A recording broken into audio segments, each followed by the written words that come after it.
Bless all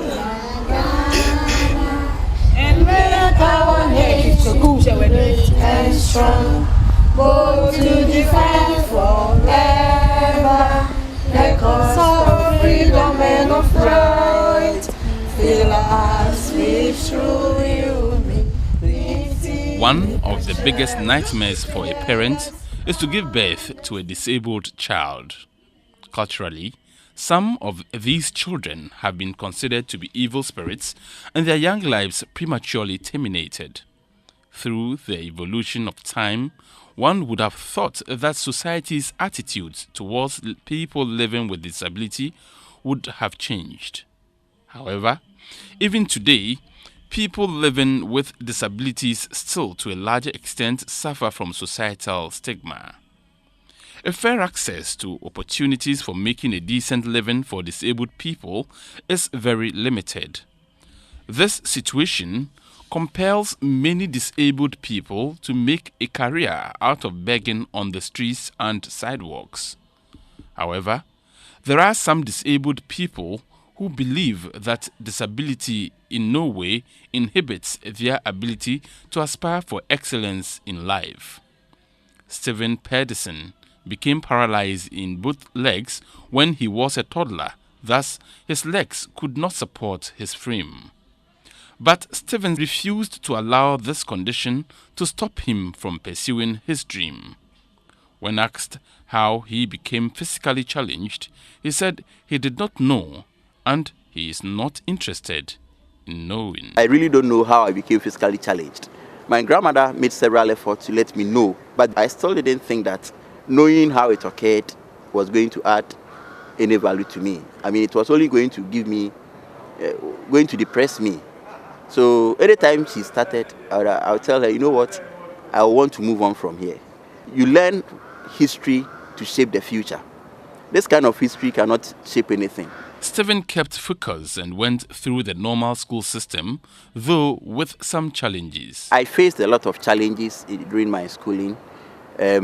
I remember I had an uncle who insisted that I should be taken to the special school for cripple. I understand there was a school like that. But my mom stood up and said, no, if I finish the special school, there is no secondary school especially for the cripple. There is no university especially for the cripple. Even after graduation, there is no workplace designed specifically for those who need that kind of special care. And I may sound very controversial, but I think that even for the special schools we have established, unless and until we integrate them into the general society, School for the Blind shouldn't be isolated. School for the Blind must have some form of partnership with, for example, Mine School. While School for the Blind must have some special relationship with the general community.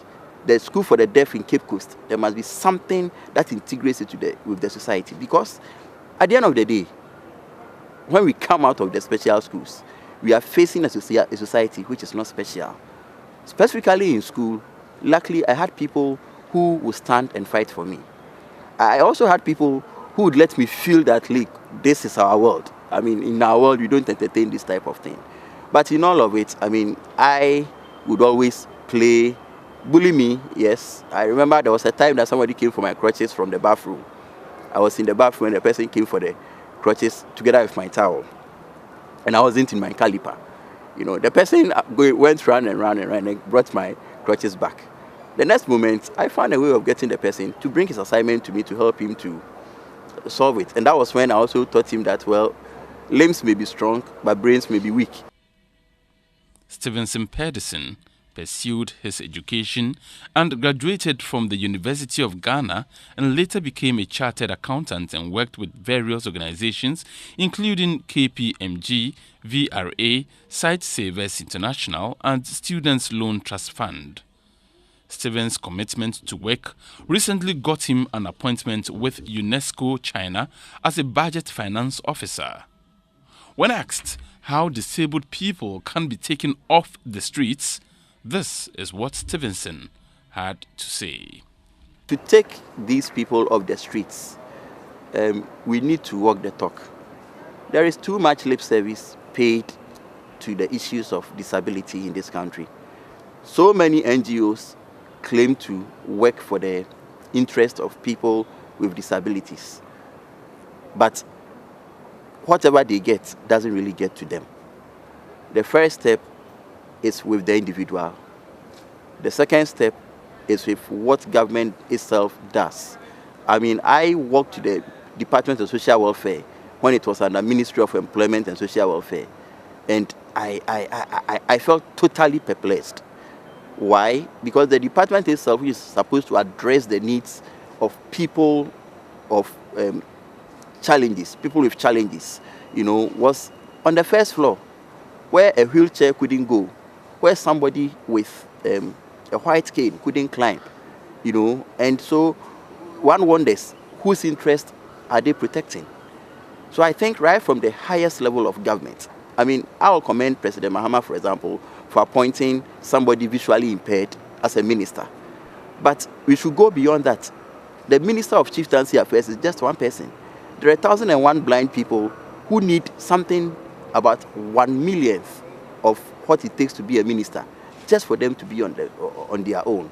And I'll beg of government to put in structures that will benefit as many people as possible, so that we don't get to have people demeaning themselves only because of challenges that they suffer. Mike Amankwafo suffered a polio attack when he was 18 months old and as a result became paralyzed. While growing up, irrespective of the challenges and sometimes taunts from his peers, he persevered.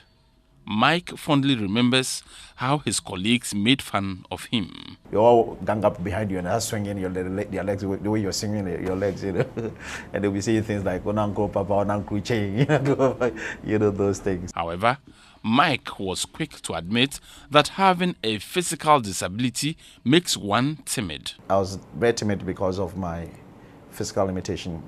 Yes, it tends naturally to make you feel that you are not complete. But God has a way of compensating for that. Most people who have other challenges are sharper in so many places. So because of the compensations, you don't feel left out. Mike Amankwafo overcame all the challenges he encountered as a result of his disability. He made his career as a designer and made a name as one of the best art directors in Ghana. Today, he is the director of television at Ghana Broadcasting Corporation.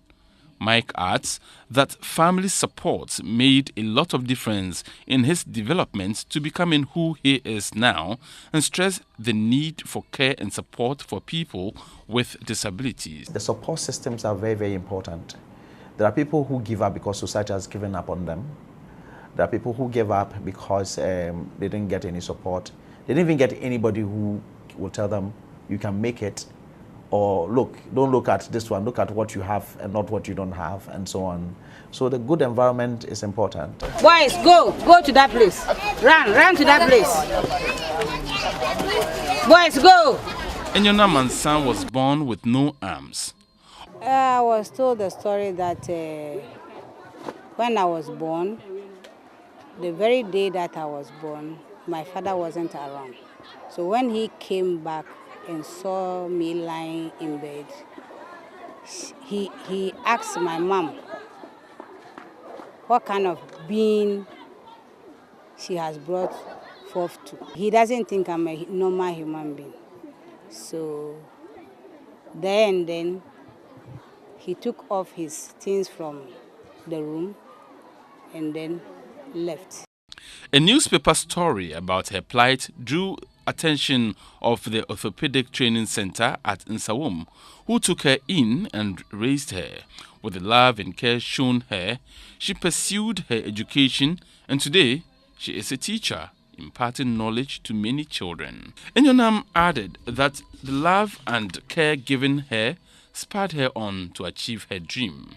From the stories of PERDISON, Mike Amankwafo, and ENYONAM ANSAH, it is evidently clear that having a disability does not represent a drawback in life.